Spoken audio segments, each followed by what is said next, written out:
اعوذ باللہ من الشیطان الرجیم بسم اللہ الرحمن الرحیم۔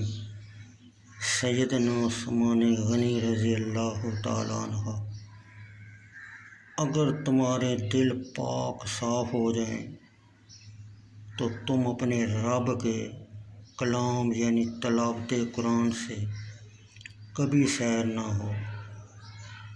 کوئی شخص کسی بات کو چھپا لے تو اس کے چہرے کے تاثرات اور سبقت لسانی اسے ظاہر کر دیتی ہے۔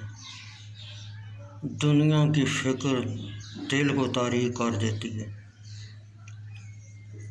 اور آخرت کی فکر دل کو جلا بخشتی ہے۔ اگر میں نے ظلم کیا ہے تو اللہ تعالیٰ سے معافی مانگتا ہوں۔ اگر کوئی مجھ پر ظلم کرنے والا ہے تو میں نے اسے معاف کر دیا۔ ہر چیز کے لیے کوئی نہ کوئی آفت ہوتی ہے اور ہر نعمت کسی ناگہانی مصیبت کی نظر ہو جاتی ہے۔ اس دین کی آفت لوگوں پر کثرت سے عیب لگانے والے اور چڑھتے سورج کے پجاری لوگ ہیں۔ ان کا ظاہر تمہیں اچھا لگے گا مگر ان کے باطن سے تمہیں گھن آئے گی۔ یہ نہایت کمینے اور بیوقوف لوگ ہوں گے۔ اللہ تعالیٰ ہر شخص کو اس کے عمل کی چادر بنائے۔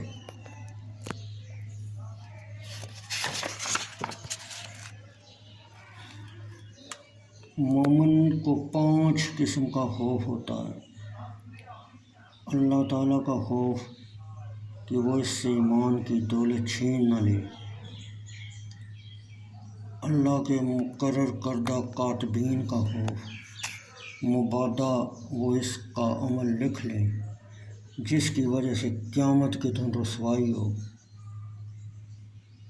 شیطان کی طرف سے خوف کہ وہ اس کے اعمال باطل نہ کر دے، موت کے فرشتے سے خوف مبادا وہ اچانک جھپٹ کر غفلت میں جان قبض کر لے، دنیا سے خوف مبادا وہ اسے دھوکے میں ڈال دے اور آخرت سے غافل کر دے۔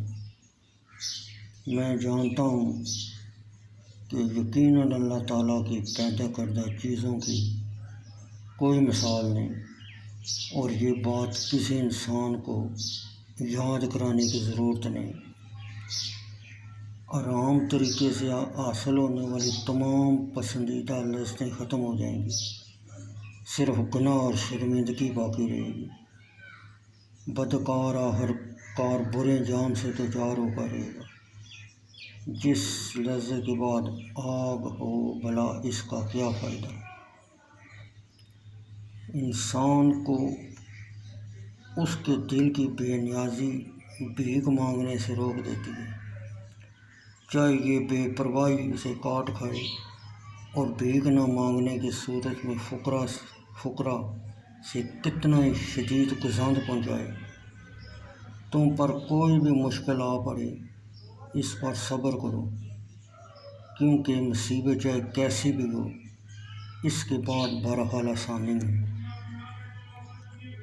اے لوگو، تقوی اختیار کرو، اللہ کا تقوی غنیمت ہے۔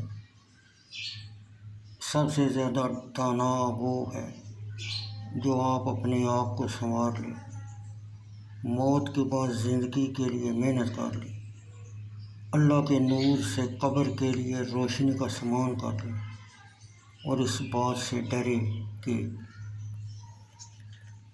کہیں اللہ اسے بصارت کے باوجود روز قیامت اندھا نہ کر دے۔